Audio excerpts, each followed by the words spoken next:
Eu não posso deixar a minha existência passar sem determinada experiência que eu posso fazer agora. Então, todos os ciclos da vida, eles precisam começar e terminar e a gente tem que entender que isso faz parte da vida. E como é que a gente faz? Às vezes a gente se apavora diante de alguns temas e esses temas, na verdade, eles fazem parte da nossa vida. Você pode até fazer de conta que não existe, mas existe. Então não adianta querer não falar de determinados temas. Esses temas, eles são reais. Eles fazem parte da condição humana. Morte. Ai, Dalcides, eu não gosto de tocar nesse assunto. Eu sei, mas mais cedo ou mais tarde nós vamos ter que enfrentar esse tema. Vem comigo, vamos lá. Você sabia? No Antigo Testamento, a morte não era algo positivo. Isso porque, devido ao pecado de Adão e Eva, a morte entrou no mundo. Ficamos para sempre longe da presença de Deus. Mas Jesus Cristo venceu a morte e triunfou sobre o mal, derrotando o poder das trevas, nos libertando da escravidão do pecado e trazendo o sentido da vida nova. Hoje, através do batismo, o cristão já está como que morto com Cristo para o mundo, para viver uma vida nova. Mas na morte física, Deus chama o homem para si. É por isso que o cristão pode sentir um desejo semelhante ao de São Paulo. O meu desejo é partir para estar com Cristo.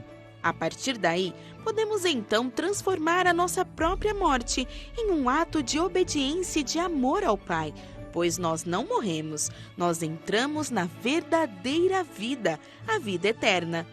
A morte é o fim da peregrinação terrestre do homem. Quando ela chegar, não teremos outras vidas, apenas a vida eterna junto de Deus. É por isso que a igreja encoraja a gente a se preparar bem para a nossa morte, pedindo a intercessão de Nossa Senhora para que possamos partir diretamente para a casa do Pai.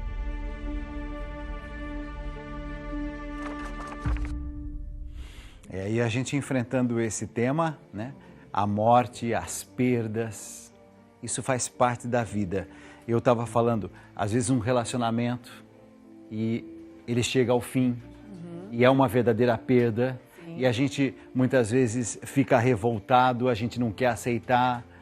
Depois a gente começa a ter aquela sensação de um certo equilíbrio diante de uma condição que a vida colocou para a gente. Nem sempre é responsabilidade nossa, nem sempre está sob o nosso controle, mas algumas perdas. Às vezes a gente tem a perda, por exemplo, da segurança, um determinado momento onde você percebe que as dívidas estão falando tão forte que você diz, meu Deus do céu, perdi aquela segurança que eu já tive em outros momentos.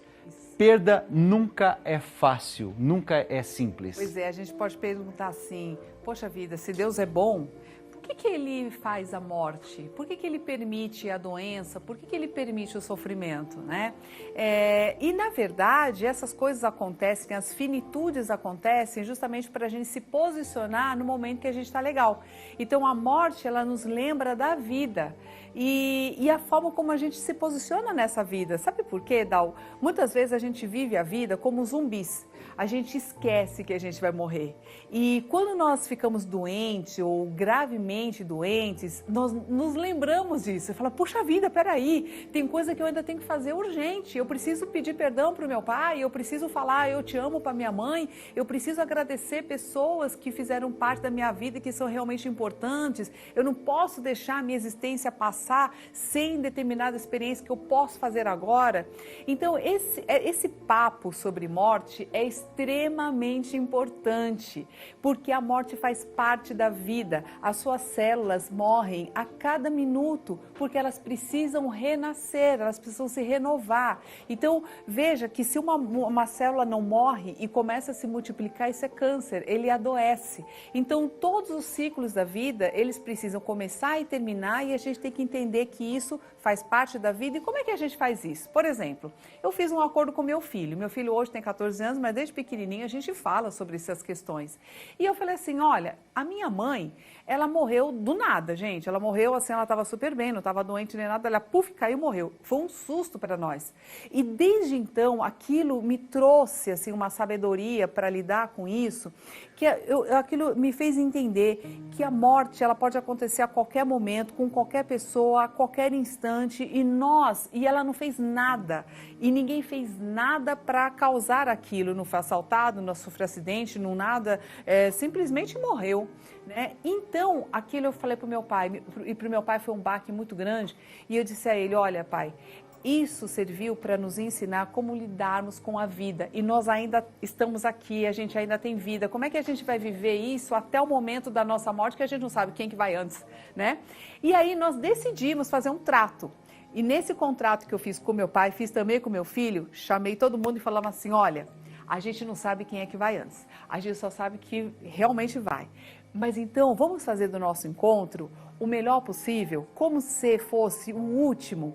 Então, vamos nos encontrar, não por obrigação, mas porque a gente quer estar junto. Olha, e foram assim momentos maravilhosos, até a morte dele durou lá mais não sei quantos anos, entendeu? E os nossos encontros realmente eram muito legais, porque nós fizemos esse contrato. E com meu filho a mesma coisa. Falou assim, olha, vamos crescer junto no respeito, a gente tem as nossas brigas, as nossas desavenças, mas a gente sabe que também a gente precisa pedir perdão a hora que é importante e não deixar para amanhã aquilo que você pode resolver hoje. Esse é o grande lembrete, o ensinamento da morte, que ela vai vir, mas que você precisa então valorizar os momentos de vida. A grande questão, então, não é a morte, mas é como eu estou vivendo a minha vida. Tem uma música bonita que diz assim, para ser feliz, o que é que o ser humano necessita, né? Essa música vai falando sobre as coisas mais simples da vida. Talvez esse seja o segredo. E aí você entendeu, eu estou trazendo temas duros, fortes, é para te ajudar a olhar para o alto, sabe? Para aquilo que é essencial. Pensa nisso. Pra ser feliz, o quanto de dinheiro eu preciso? Como é que se conquista o paraíso? Quanto custa? Você vai sentindo essa paz, essa serenidade e vai valorizando as coisas simples da vida.